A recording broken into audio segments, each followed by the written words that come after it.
हाँ जी, क्या हालचाल, सब बढ़िया। तो चलो देखते हैं आज के इस वीडियो में सीबीएसई क्लास 10th मैथमेटिक्स के chapter number 12 surface areas and volumes की एक्सरसाइज 12.2 के क्वेश्चन नंबर 1 को। जी हाँ, आज के इस वीडियो में हम एक्सरसाइज 2.2 जो कि अपने नए सिलेबस के हिसाब से उसके पहले सवाल को सॉल्व करेंगे। तो चलिए शुरू करते हैं। यहाँ पे सवाल नंबर 1 क्या दिया गया है?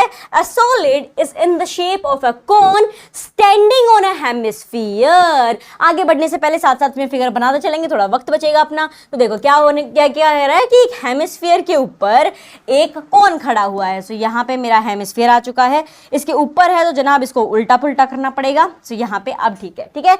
ये एक हेमिस्फीयर है जिसके ऊपर जनाब खड़े हैं एक कोन। सो कोन को भी ले आएंगे यहाँ पे, कोन पीछे क्यों रहेगा। तो ये आ गया है अपना कोन, यहाँ पे इसको यहाँ रखेंगे, सही तरीके से इसका मिलान करवाएंगे, इनको आगे पीछे बढ़ाएंगे, गोले को साथ में लगवाएंगे। ओहो हो, बहुत सही, ये बन गया अपना बढ़िया सा फिगर। अगर आपको याद हो, अगर आपने चैप्टर नंबर 12 का एक्सप्लेनेशन वीडियो देखा होगा तो उसमें भी मैंने आपको कुछ एक ऐसी फिगर दी थी जिसका इस फिगर से रिलेटेड एक क्वेश्चन पूछा था और उसका क्वेश्चन का जवाब आपको कमेंट बॉक्स में कमेंट करके देना था। सो अगर आपने दिया है देन वेल एंड गुड, और वो वीडियो अगर नहीं देखी है सो माय डियर फ्रेंड्स, ये एक्सरसाइज की जो भी 12.1 भी थी उसमें भी और 12.2 ये सारे क्वेश्चन आप इजीली सोल्व कर पाओगे अगर आप वो एक्सप्लेनेशन वीडियो पहले देख लोगे तो। सो डिस्क्रिप्शन में लिंक दिया गया है, उसे देखने से आपके सारे डाउट्स और इस चैप्टर की बारीकी पता चल जाएंगी, कब कहाँ पे क्या चीजें यूज करनी होंगी। बाय द वे वापस यहाँ पे आते हैं, सवाल के ऊपर क्या है कि एक solid is in the shape of a cone standing on a hemisphere बन चुका है यहाँ पे, both having radii of 1 centimetre. दोनों का जो रेडियस, अब देखो कोन के अंदर भी यहाँ पे सर्कल है ना, और हेमिस्फीयर में भी सर्कल है, दोनों के सर्कल आपस में मिल रहे हैं, तो दोनों का जो रेडियस है दोनों यहाँ पे कोन का और हेमिस्फीयर का वो 1 सेंटीमीटर ही है, दैट इज 1 सेंटीमीटर। ओके, आगे देखिए क्या कहा गया है, and the height of cone is equal to its radius. अब देखो हेमिस्फीयर के अंदर कोई भी फॉर्मूला होता है उसमें हाइट की लोड नहीं पड़ती, कोन के अंदर जरूर हाइट आती है, राइट। सो जो कोन की हाइट है ना वो उसकी रेडियस जैसी ही है। अब रेडियस क्या है? रेडियस तो दोनों का 1 सेंटीमीटर है। इट मीन्स कि भाई साहब जो कोन की हाइट है वो भी 1 सेंटीमीटर ही होगी। अब आपको पता करना है इस सॉलिड की वॉल्यूम, बट यहां पे ध्यान देना, find the volume of solid in terms of पाई।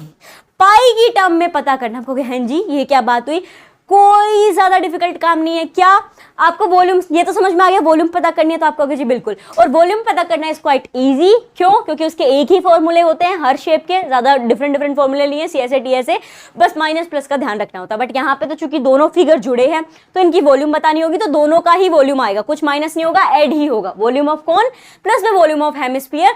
अब इनके यहाँ पे मैं लिखूंगी फॉर्मूला, उसके बाद आपको पाई वाली चीज समझ में आ जाएगी। तो चलिए शुरू करते हैं माय डियर फ्रेंड्स। क्या निकालना है हमें निकालनी है volume of solid equal to किसके हो जाएगी? ये इक्वल होगी किससे बना है? पूरा सॉलिड किससे बना है? कोन से और हेमिस्फीयर से। इसका मतलब है वॉल्यूम ऑफ कोन, ये पूरा लिख लीजिएगा, यहाँ पे मैंने V कर दिया है, वॉल्यूम ऑफ कोन प्लस में और किसकी वॉल्यूम आएगी? दूसरा फिगर आपके पास यहाँ पे क्या है? 3D ऑब्जेक्ट क्या गिवन है? So my dear friends, exams are near but no need to fear when Shivika is here. यहाँ आ चुका है वॉल्यूम ऑफ हेमिस्फीयर, ठीक है। सो ये हो गया अपना वॉल्यूम ऑफ हेमिस्फीयर। अब लिखेंगे अपने फॉर्मूले। क्या होता है फॉर्मूला? वॉल्यूम ऑफ कोन का फॉर्मूला बेहद आसान फॉर्मूला होता है। क्या? कुछ नहीं करना आपको, बस एक तो 1/3 कर देना है पाई r स्क्वायर h का, बस इतना छोटू सा काम है, ठीक है। पाई r स्क्वायर h का आपको 1/3 कर देना है, इतना ही काम है। उसके बाद अगर मैं बात करूं हेमिस्फीयर की, इसका भी बहुत आसान है। बोले वो क्या?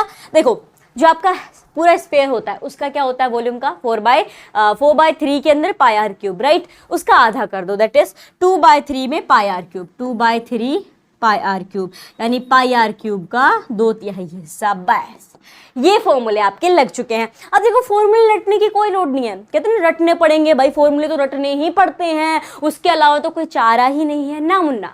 फॉर्मूले बनते कैसे हैं ये मैंने आपको चैप्टर नंबर 12 के एक्सप्लेनेशन वीडियो में बढ़िया तरीके से बनवाए हैं, और आपने जब ये देख लिया कि अच्छा ये फिगर से इस तरीके से फॉर्मूला बन रहा है तो आपको रटने की जरूरत नहीं रहेगी। आपको पता रहेगा कब पाई आएगी, कब r आएगा, कब h आएगा, कब 2 बार है, कब आधा है, कब 1/3 है, कब 1/4 है, कब 2/3 है। ये सारी चीजें आपको ऑलरेडी पता रहेंगी। तो वापस मैं कहूंगी चैप्टर नंबर 12 का एक्सप्लेनेशन वीडियो देख लेना, काफी यूजफुल रहेगा आपके लिए। आगे यहाँ पे बढ़ते हैं। अब देखिए क्या कहा गया है हमें यहाँ पे, माय डियर फ्रेंड्स, यहाँ पे आपको सारी वैल्यूज डालनी है बट पाई की वैल्यू नहीं डालनी। रीजन इज क्योंकि हमसे जवाब मांगा है पाई की टर्म में ही, ठीक है।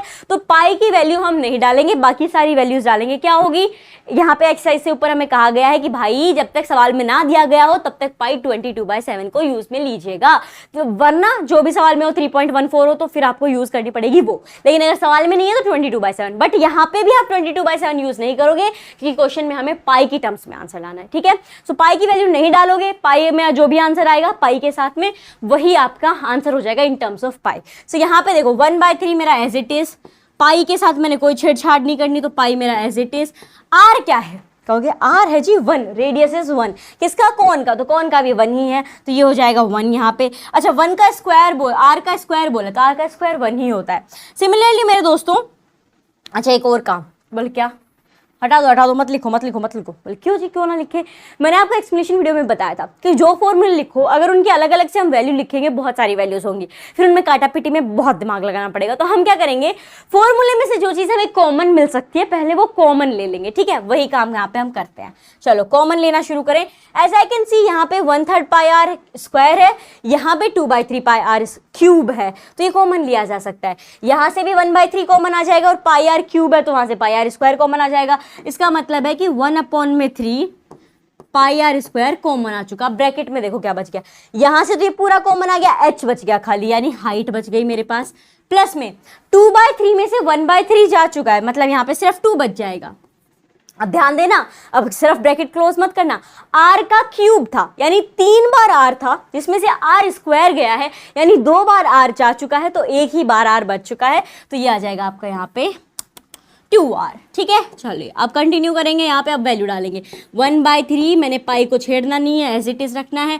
r का स्क्वायर मेरे प्यारों एक ही होने वाला है, h हाइट भी एक ही है, प्लस में 2 × 1 ही होगा बिकॉज r तो मेरा 1 ही है। अब देखो पाई × 1 पाई ही होने वाला है, तो मैं अगर इसे मल्टीप्लाई करूंगी ऊपर नीचे, आप 3 का करके देख लो, रुक जाओ।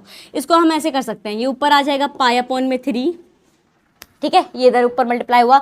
और अगर मैं अंदर देखूं 2 × 1 कितना होगा, बोले 2 × 1 = 2, एग्जैक्टली, प्लस में 1 कर दिया, 2 × 1 = 2 प्लस 1, 2 और 1 3, तो ये आ जाएगा मेरे पास मेरे प्यारों 3। इंटू में क्यों आया, क्योंकि ब्रैकेट था तो भाई मल्टीप्लिकेशन का ही साइन होता है। और यहाँ से तो समझ गए होगे पाई × 1 पाई ही होगा, ये यहाँ पे टपक जाएगा तो ये हो जाएगा पाई/3। अब देखो 3 से 3 कट रहा है, हाँ जी जनाब बिल्कुल कट रहा है, तो काट दीजिए, 3 से 3 गया कट, बच गया पाई। बट मेरे भाई यहाँ पे आपको यूनिट भी लिखनी पड़ेगी, तो ये आ जाएगा सेंटीमीटर क्यूब। हमेशा माननी चाहिए, हमेशा लेनी चाहिए अपने पेरेंट्स की राय। आ चुका है आंसर पाई, बट रिमेंबर आपको कि क्यूब क्यों लगाया, देखो सरफेस एरिया में यूनिट लगती है स्क्वायर, वॉल्यूम में कैपेसिटी में यूनिट लगती है आपकी क्यूब, ये याद रखना, एक्सप्लेनेशन में मैंने बताया था। तो ये हो जाएगा पाई सेंटीमीटर क्यूब, जो कि यही अपना फाइनल आंसर होगा। कैपेसिटी पता चल चुकी है इस पूरे सॉलिड की, पाई की टर्म्स में वॉल्यूम पता आ गई है, दैट इज पाई ओनली, यानी 22/7। वैल्यू डालने की लोड नहीं है, खाली पाई लिख देना। और इसी के साथ क्वेश्चन नंबर 1 ऑफ एक्सरसाइज 12.2 हो गया है समाप्त। मुझे उम्मीद है कि आपको ये सॉल्यूशन अच्छे से समझ में आ गया होगा। समझ में आ गया ना? अगर समझ में आ गया हो तो इस वीडियो को लाइक कर दीजिए, और हाँ चैनल को सब्सक्राइब करना ना भूलें, क्योंकि यहाँ पे मैं अपनी लर्निंग आपके साथ शेयर करती रहती हूँ। जो क्वेश्चन मैं सॉल्व करती हूँ उन्हें आपके साथ मैं शेयर करती हूँ। So don't forget to subscribe this channel. We will meet in the next video. Till then take care, bye bye.